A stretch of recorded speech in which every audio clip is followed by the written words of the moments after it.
The Stage Door Show, celebrating the independent artist. With your host, Dave Hondel. Hi everybody, welcome to the Stage Door Show tonight. This is Dave Hondel. Tonight we have an incredibly talented actor and producer with us, and he not only excels on the screen and behind the camera, but also has a lot of interests outside of the entertainment industry, which we'll talk about. But let's bring him in right now, Mr. Jonathan Stoddard. Jonathan, thank you so much for being with us tonight. It's absolutely my pleasure, Dave. Thank you for having me. Absolutely. It's our pleasure. I wanted to kind of get into this because your career path almost took you a different direction, let's say, but I know that you have, you graduated from Le Cordon Bleu, which is of course renowned for culinary, and you worked in one of the top restaurants in Italy, in Venice. So talk about what made you, I guess, kind of pivot away from the culinary world into acting. That's a great question. It's a really interesting story, right? As we go to school, we're trying to figure out like pressures from our parents, and then also juggled with what we want to do. At least that's the kind of pressure that I was feeling. So I went into college. Everyone in my family, they're all either doctors or just very smart, intelligent people, and I'm the youngest of four. So I will comfortably say I was always the dumbest kid at the table, just because everyone's always smarter than me, growing up in that age. What's 2 + 2? 4. No, I wanted to answer. Being the youngest. One of those things. And there was something about like that first transition. I first went to college, and I was a physics major, declared physics major, drama minor. And then I dropped out after 3 years. And there was something about food that it covers the physics basics, or not basics, but like astronomy, like science and cells and molecules. And it's also one of the most necessary things to our existence is money and food. Right. So I went into food. Culinary was incredible. I encourage every single person on the planet to get into culinary. And I wish it was taught more. Yeah. And so when I started traveling, I went to New York. I started working for Cipriani over there. And consistently, I'll say, and this is how I ended up getting back into acting, was that every single chef that I met, I would say probably over 95% of them, they weren't happy. They were burnt out. They didn't have good family lives. Most chefs at that level, you're managing a kitchen. You're not actually cooking anymore. Right. So the passion isn't fed every single day. So I don't mind doing like really intense passion-based work, but I want to be involved. I want to have my hands in it. I want it to be tangible. I want it to stimulate all my senses. And food, originally cooking does that, but on a massive scale. And to do that at a high level, you stop doing it unless you're a line cook. Right. So there was a moment when I was in Venice, Italy, and Arrigo Cipriani, the new owner, because his father opened it. Yeah. So Arrigo went up to him and he asked me if I wanted to stay in Italy for 5 years or open up their Las Vegas branch and start their spread from New York over to the West Coast. And that's when I was like, wow, I was in my early 20s. I think I was at the end of 21 or 22 years old. I was like, what am I doing? Like, what would I do, right? Classic question. What would I do if I could do anything for free? Like, what do I love doing so much that I don't have to get paid for? Right. And it was acting. Yeah. So I left Italy, moved to LA, slept on a couch, and the journey began, and then it quickly ended 2 years after that, and that's a whole other story. Wow. Now, did you do, in high school, did you do drama? Did you do acting, like stage acting, anything like that? Is that kind of where it spurred your interest in acting? Yeah, I think I was the only one in the family that my parents were kind of like, here, go to the stage. And I don't know if it's because I'm hyperactive or if that's just, again, I'm the youngest of four. So by that point, they're kind of like, well, our children are harder to kill than we thought, so let's not pad the doors anymore. We don't have to put bubble wrap around everything. Yeah. You don't always have to wash your hands. Like, let's toss them on stage someplace so that we can deal with the other kids. And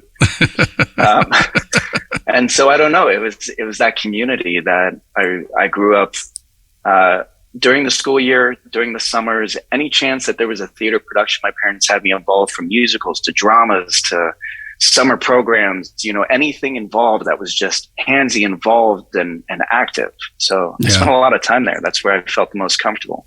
I think, Jonathan, speaking of, just some of the things that we're talking about now, like, the culinary piece and, the acting piece. And, I understand you're also, an accomplished musician as well. We talked about that a little bit before we started recording, but, everything is creative in your life. Talk about the passion to create and the importance of that. And, especially with something like you said, your parents were like, let's put them on stage, or, just from my experience with my kids, it's the creative arts are, incredibly accepting of everybody, no matter what. And I think it's built my kids' self-esteem, and I think that anybody that gets into the creative arts will see that there's a lot of support, and there's a lot of I guess like-mindedness, and that kind of gets you that those juices flowing a little bit. And talk about the importance of that support that you get in that community. How old are your kids? My daughter's 28. She's gonna be 29 next month, and then my son just turned 27. Wow, that's awesome. Yeah. And when they were younger, you put them on stage as well? Oh, they grew up in the theater, community theater, regional theater, absolutely. Because to your point, there is a place for everyone, and there's not like, it doesn't matter how introverted you are. There is something about permission of the stage that allows it's almost like, have you seen those videos of people who are like 90 years old, they can barely move, and then they sit down at a piano and they become like they're 20 and they're fluid and moving, or they like huddle over, to a guitar, and then all of a sudden, it's so beautiful. There's something about the stage that you can take someone who's so shy and introverted, they get there, and if they've spent any time on the stage, all of a sudden they come alive. They get off the stage, all of a sudden the world gets interesting, confusing, challenging. The rules don't apply. Yeah. But on stage, it is transformational. It's a different world. Yeah, I agree. You've done a lot of TV work and film work. I guess, how was that transition for you? Because I know you're also on Young and the Restless, which is another world, I guess. People think that actors, it's all the same, and it really varies. I think whatever discipline you're doing, if it's soap operas or if it's stage or if it's screen, there's different methods to do what you do. So talk about that. How do you transition from one to the other? Because as an actor, you could go from the stage today to the screen tomorrow, and you have to adapt to that. Correct? Yeah, absolutely. There's acting for the craft, and then there's acting for the frame. And growing up on the stage, there is no, your frame is the auditorium. Right. So of course you're trying to fill it. That was a very, very challenging thing to learn how to do, because especially as an artist, and I think every single artist struggles with this, we all go in wanting this to be like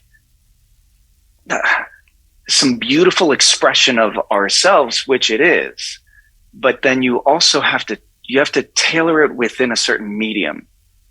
So in order to be accomplished in anything, you can't just completely go rogue and say, well, in the name of artistry, they'll never take our freedom. Yeah. Like, artistry doesn't work necessarily like that. You still have to find a way. And this is what I mean.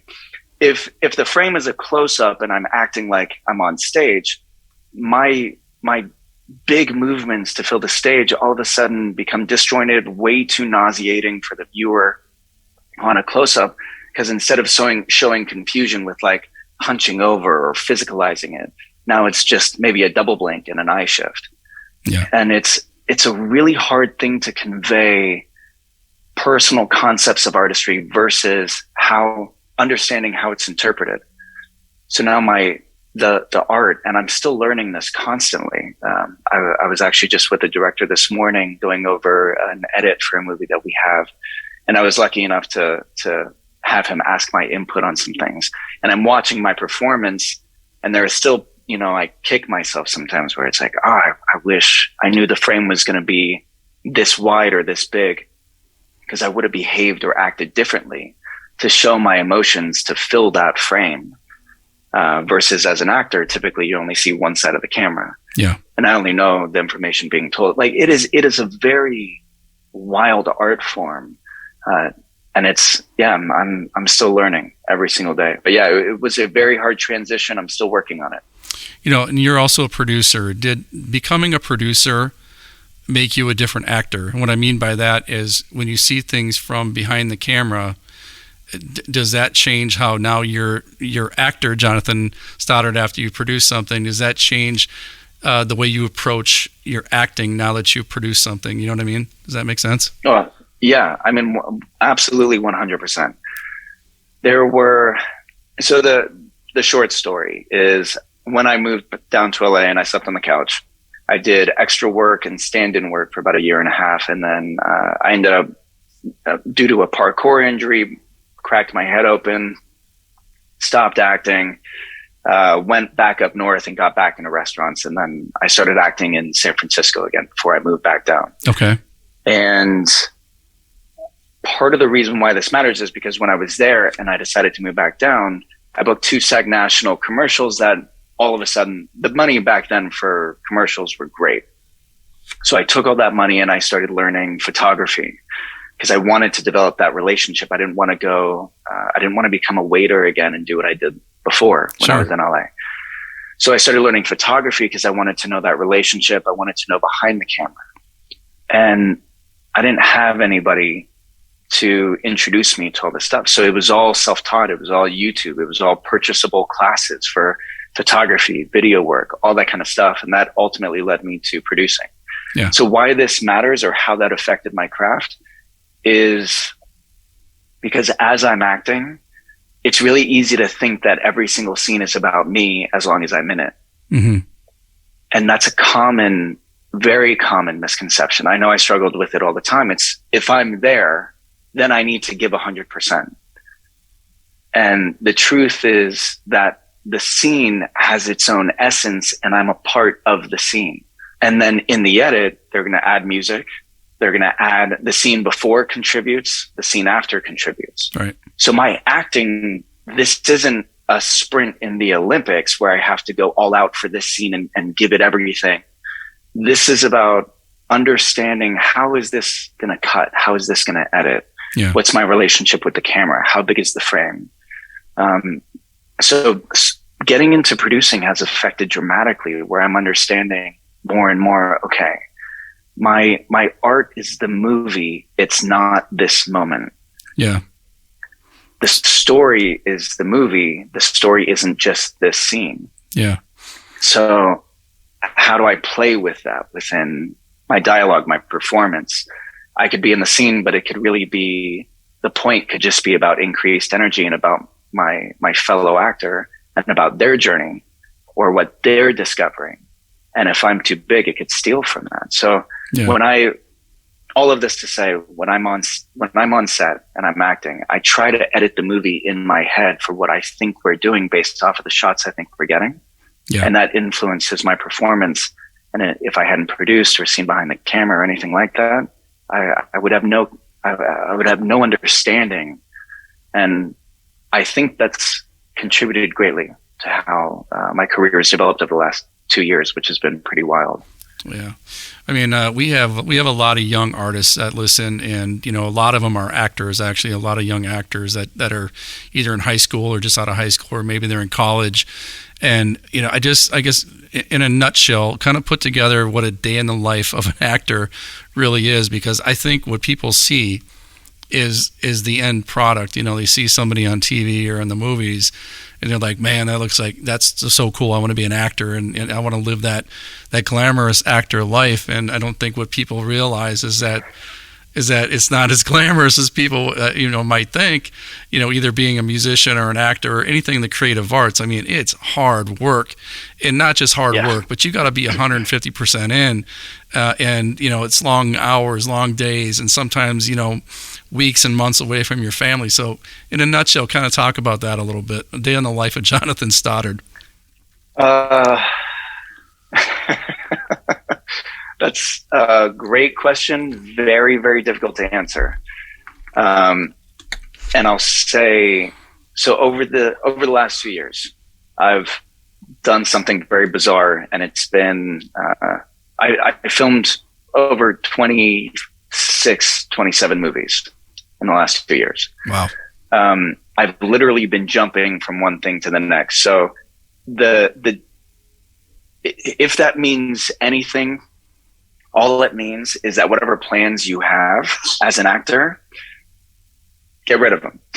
Yeah. It means that if you are going to go hang out with your family, if you're going to, and these are the sacrifices, if you want to go see your friend's baby shower, go to that wedding, go to the birthday party, and then you get that audition that's due the next day, you have to make the sacrifice. Yeah. And you have to do the audition, and you can't just burn through it because this is your reputation. Yeah. And especially now, when everything is, still most everything is still self-taped. Some people are going back, but right.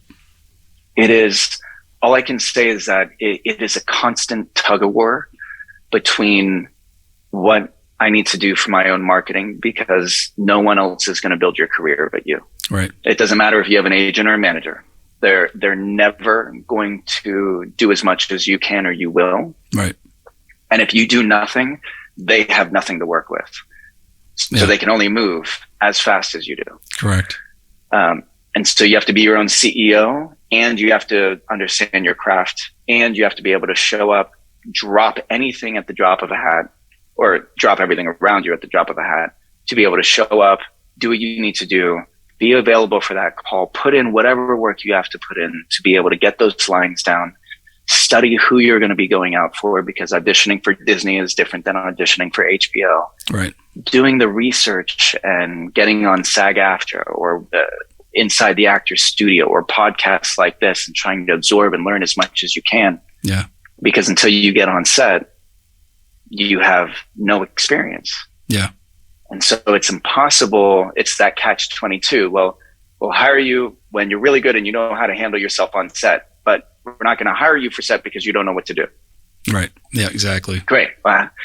So it's this constant, it's a constant autodidactic, like self-taught. You have to constantly be involved in your own education and your own growth, and then your own evolution. Yeah. And it is honestly one of the single hardest things I've ever done in my life. Yeah. It's incredibly isolating, but very rewarding. Yeah. I mean, you mentioned this, but talk about the importance of your reputation. I mean, obviously there's actors worldwide, there's movies being shot worldwide, but it's a very small world. And a director you might work with today, you might work with in another 5 years or 10 years or whatever. And, talk about that reputation, because if you have a great reputation, you'll do a lot of work. If you don't have a good reputation, it might be a short career, right?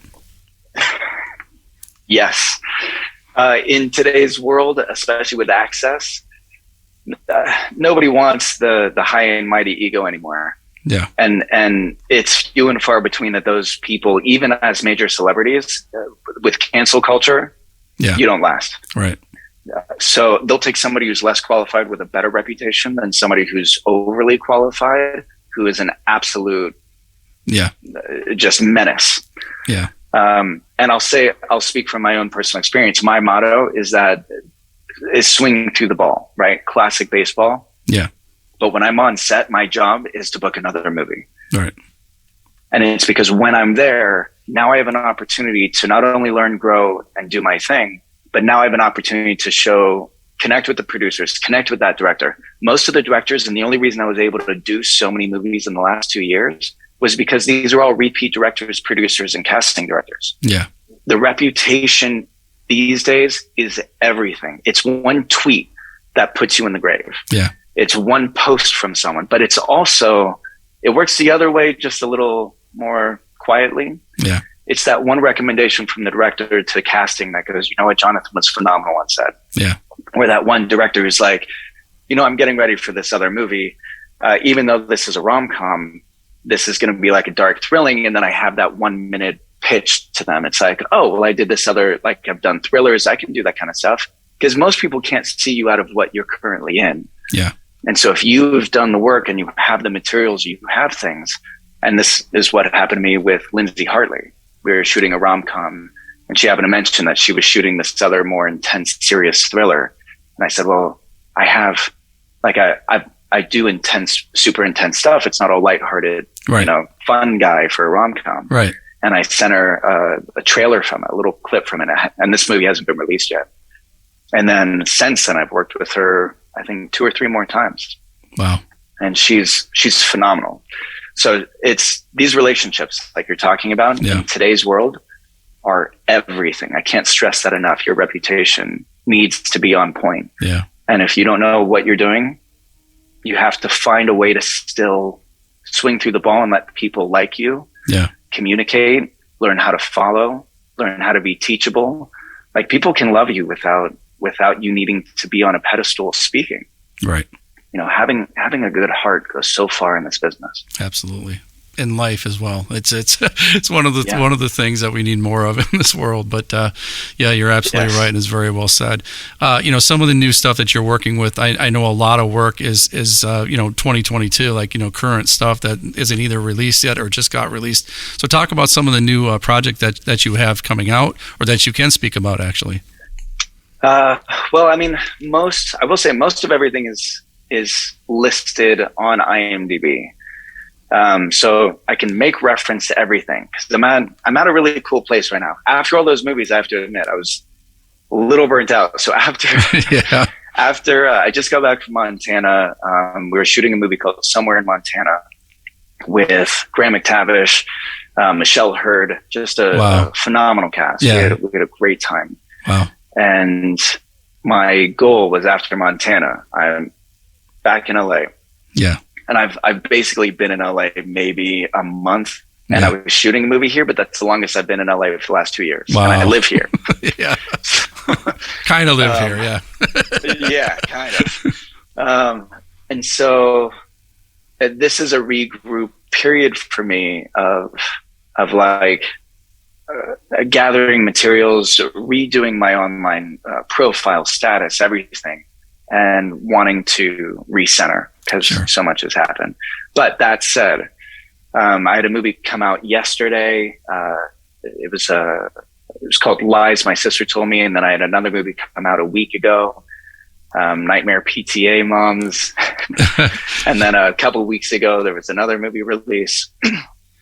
There's some really cool things that are going to be coming out, from thrillers to rom-coms to Hallmark, Lifetime, theatrical releases, from really great comedies. We shot this comedy called The Plus One with Cedric the Entertainer and Ashanti, and that was actually in Florida. Oh, okay. We filmed that out in Clearwater, and I don't know. If you pick one, I don't know how to narrow it down. Yeah. If you pick one, they're all good. I can tell you about it. Yeah. Just because there's so many in my head, and there's so many unique, fun, amazing stories about each and every one. Yeah. But it's what's about to happen over the next year for movie releases is really going to be something phenomenal. That's incredible. We can't wait for all of those. Ready. Yeah. Like your work, man. It's a lot of the stuff we saw, my wife and I.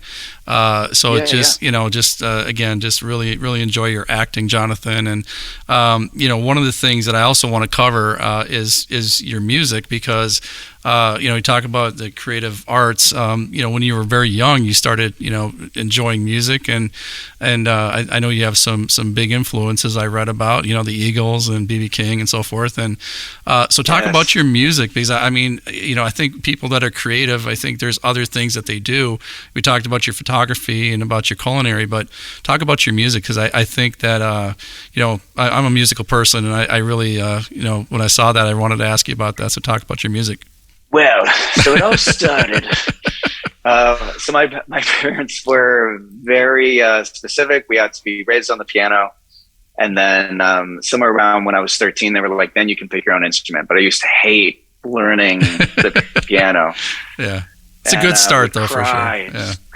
Yeah, but I mean, later, it's one of those things as an adult, I'm like, thank God I played the piano. Like, go parents for forcing me to do that. And they did some really good things. That's good. But the Eagles, Hotel California, my brother, because he was older and I'm the youngest. Yeah. Oh, he started playing the guitar, and I just thought he was so cool. And then that was, for me, I was born in 84. So going into like the end of the 80s and into the 90s. Oh, best time in music. Amazing. Yeah. Amazing. I mean, and my influences, because everyone was older, was from late 70s, which the absolutely phenomenal music from late 70s, 80s, early to mid 90s. Yeah. Still today, I mean, it still holds up, and it's great, and it's the best time you can possibly have. Just put on an 80s record. But anyway, so I started learning guitar, and then while I was in culinary school, right after I graduated, I actually ended up cutting my index finger on my fret hand. Oh no. And so I couldn't bend my hand anymore. Yeah. And what I was doing during that period of time is I was going to culinary school, and then I had gotten a copy. I downloaded a hacked version of the Berklee School of Music textbook. Okay. And I was teaching myself music theory. Okay. So it was food and music during that period of time. Well, you were teaching yourself music theory. You're all in at that point. Yeah. I mean, I was like, you know what, when I get older, I'm going to do this. I want to create, I want to have like a Grammy. I want to have a notable song in every single genre. Sure. If not a whole record. So I want to do a blues record. I want to do a rock record. So I have to learn Latin for music, basically, which is music theory. Yep. I want to know how it works. So I was going to town, and I was eating it up, so to speak, during culinary school, which is great. Got my finger and then stopped playing because I couldn't play anymore, period. And so I actually gave up on music entirely. And then somewhere around, it was a couple years later, I was gifted a guitar. And somebody said that I should just start picking it up and start playing here and there. Yeah. So my hand, I mean, obviously you can see it now. Sure. Now I can close my hand fully. Right. I just started playing, and I'm very much, a lot of that stuff still stuck. Yeah. Now I couldn't tell you the breakdown. I couldn't explain a lot of the music theory, but a lot of it is there in terms of the sonic understanding, scale understanding, movement, and energy through music. And so I still play. And then one day I met this incredible woman who's now my girlfriend, and she and I played. So we just passed the guitar back and forth. Sure. And she is diehard music is her life. And so she used to open for Journey and Dispatch and toured all around the world. Wow. Yeah, she's phenomenal, and that's fantastic. Went to school. Music was her thing. Sure. And so she was, by the end of it, she was like, well, I can write lyrics and melodies and do all this stuff all day long, but playing is where I have difficulty, like doing that while I'm doing this. And I said, well, I can do chords and melodies and everything all day long. That's simple. Yeah. But I have trouble speaking and singing and doing that while I'm doing it. So I end up, my voice and my hands can't keep up. Sure. And we said, well, this would be a perfect match. Yeah. We never talked to each other. A year and a half later, and it was right before quarantine, she called me and was like, I have this main stage gig for Carrie Underwood. I remember the way that you played. Wow. I want to do a stripped down acoustic set. Would you be interested? Wow. And I was like, yes. Yeah. I was filming in Seattle at the time. I was like, yes, 100%. Yes, I'll be there. And she's like, well, hang on. I don't know. And then I finished that movie. I came back and we wrote for 8 hours the first time we got together. Wow. And then we did that for like 3 different nights that week. Rewrote her whole set list. The music just flowed out of us. We even coined the term sneezing. We're like, oh, we sneezed again. We have another song. And it was phenomenal. And then quarantine happened, and we had indie record deals. We were flying back and forth from Nashville and Atlanta, doing meetings in and out of the studio.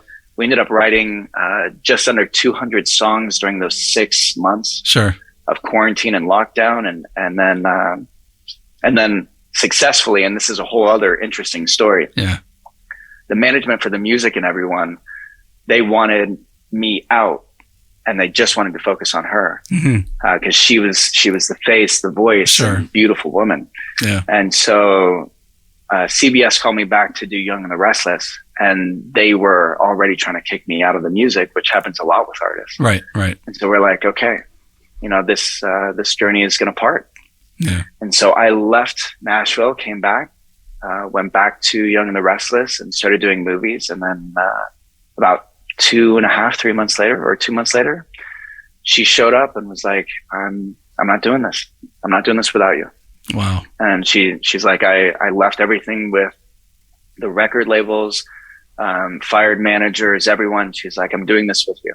Wow. And since then, we've been doing music. We released a single in May, and then we're getting ready to release a new single, and then we have the EP to follow. Well, speaking of your new single, we pre-recorded a clip with you and your girlfriend Taylor about that single, so let's go to that clip. Hey guys, this is Taylor Watson. And I'm Jonathan Stoddard. And thanks so much, Dave, for letting me crash your interview with John here to talk about our music journey and the new single. We've been writing together for years now, and it's been nothing short of magic since we started. Well, so this next single in particular called Not My Type. Not My Type. It's a really special one because it's inspired by our relationship. So for everyone out there, this is your sign to stop falling for toxic people. It's 2022. We're not doing toxic masculinity or toxic femininity anymore. No, the song is about raising your self-worth and setting new standards and falling for people who are healthy and good for us instead of, just reliving those old patterns. Yeah, I think it's an important message, actually. So we're so excited for you to hear our new song, and it's coming out on August 26th. Is that right? Somewhere in August, yeah. It's August 26th that it comes out officially, but you're going to all get your kind of first sneak peek of it right here. I'm so glad you're not my type. If all my exes lined up, they look like a lineup. I can't even tell the difference between them anymore. Not anymore. Baby, you're a standout, standing with your hand out, taking me down a road I've never been before. Never been before. And then we're doing music plays. So we have 2 different records, which is really exciting. This one that I'm talking about is more pop focused. Mm-hmm. And then this other one, we're calling it a 5-star dive bar. Oh, wow. Which is it's a fun juxtaposition. That sounds great, yeah. Yeah, like stripped down, kind of like cool, artsy, skillful music, which is going to be the acoustic stuff that everyone loves when we play. And then there's this hard, grittier side that's going to be used more for like music placement, music syncing. Right. Because she did music licensing for Lionsgate for a number of years. Oh, wow. So okay. We're playing with, it's just phenomenal. That's all I can say. Well, it sounds to me like it could be a movie in the making as well. Yeah. Oh, I'm sure we'll make a movie of this at some point. Yeah. That's fantastic. I love to hear it, and again, just somebody with your talent and just everything that you do, Jonathan. I mean, the sky's the limit for you. We can't wait to see where the future, what future holds, and all these new projects that you have coming up. And the other thing, I always ask this of all my artists, and I'm going to ask you as well, but when it's all said and done, Jonathan, what do you want your legacy to be? What do you want people to walk away with when they think of Jonathan Stoddard? It's a good question. I think an inspiration. For a long time, I had just 3 words that kind of represented what I wanted my life to be. I think they still hold true. Live, love, and share. And I don't know. I want to represent that it's possible, and that you don't have to claw your way to the top. You can do it through being happy and dedicated. You can do it through being joyous and just really hardworking and figure it out, and then just extending a hand. If the cliche is that it's boring at the top, so don't get to the top alone. And I think that's when people hear my name, I want them to think of an inspiration. That's awesome. Yeah, absolutely. Well said. Jonathan, I really can't thank you enough. And, again, just a real pleasure to have you on the show. You're just a great guy. And like I said, just can't wait to see what's coming up in the future. And hopefully we'll have you back on the show again sometime. So thank you again. Yeah, absolutely. Pleasure's mine. Thank you very much, Dave. Thank you so much to our audience for listening to the Stage Door Show on iHeartRadio. Your support means everything. And always remember to support your local independent artists.